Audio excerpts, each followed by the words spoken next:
Thank you, and thank you for the invitation to join in on this conversation.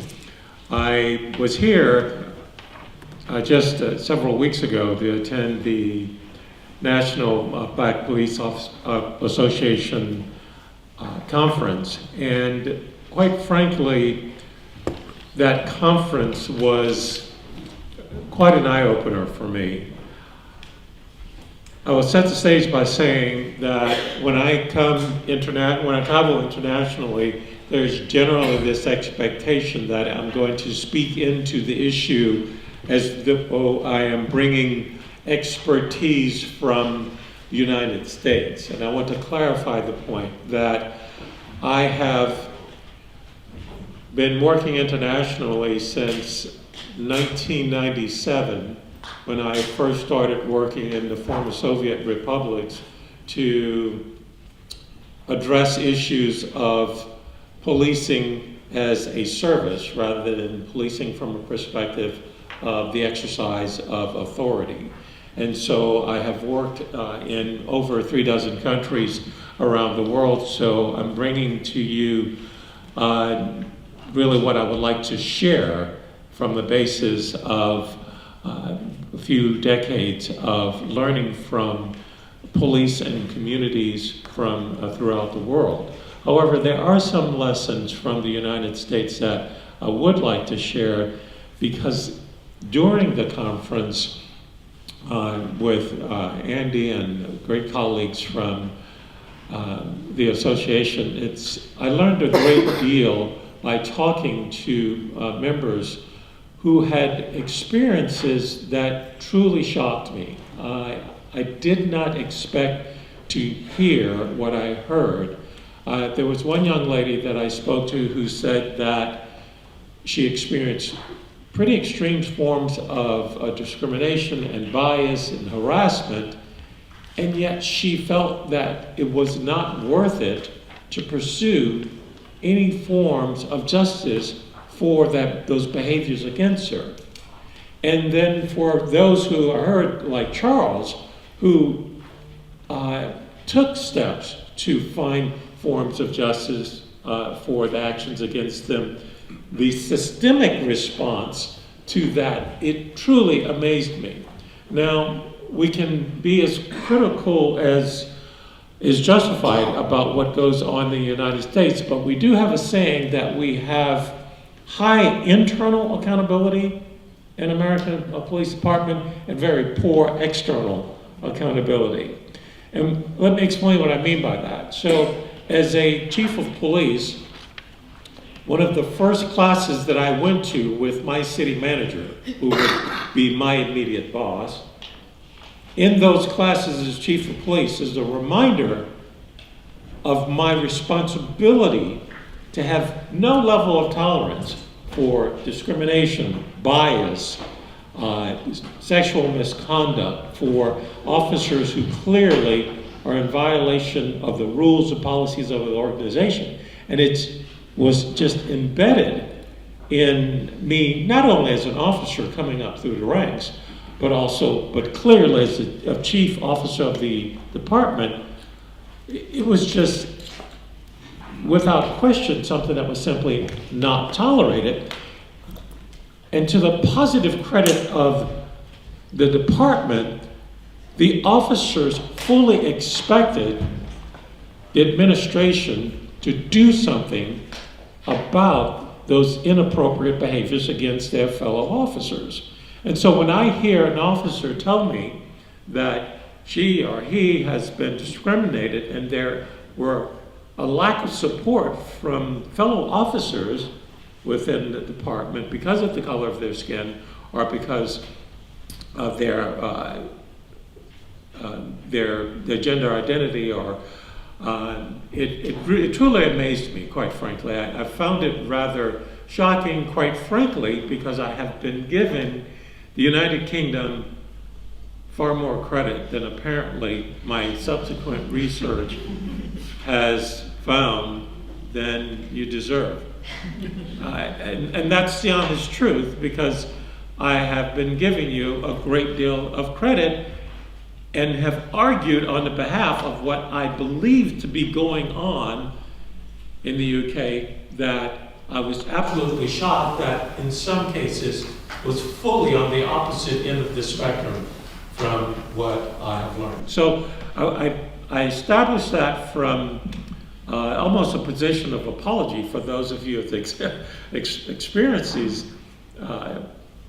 these systemic level problems that are clearly a part of documented history. And to hear a senior officer during the conference who simply refused to acknowledge that the word systemic racism was even an appropriate terminology to be used. It was amazing, not only in the justification that he was using in not wanting to use that terminology, but just the complete discomfort that he seemed to have in discussing what this broader system has clearly acknowledged as a problem of systemic racism within the UK policing system. So let me just offer this to you so that we can continue with questions and further discussion. In following the murder of George Floyd in the US, I was, this is a confession, I was encouraged to start the Institute for American Policing Reform. And the reason that's a confession for me is because I had reached a point in my disgust with our failures to deal with reform in America, for which there has been a formal call for police reform in America for over 100 years, and it has not occurred. And I had just simply gotten used to these scenes of beatings and murders going on of black persons in the United States, particularly of black males, by the police.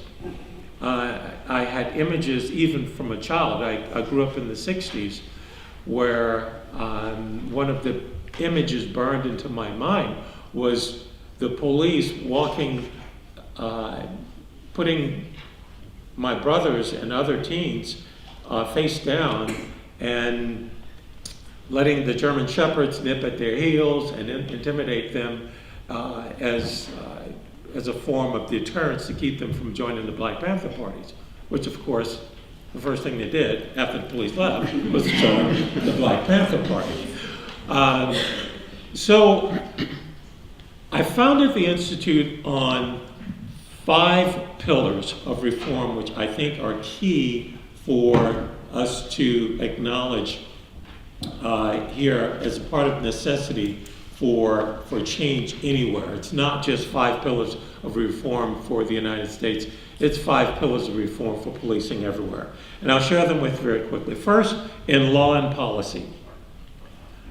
National uniformity to laws and policies governing police authority and conduct must enable consistent, predictable, and generally accepted adjudication of policing practices across all jurisdictions. Accountability. Police officer accountability must be reflected in transparency, honesty, competency, fairness, respectfulness, unbiased and impartial application of the law, and submission to the law by those who enforce it. Standards education and training.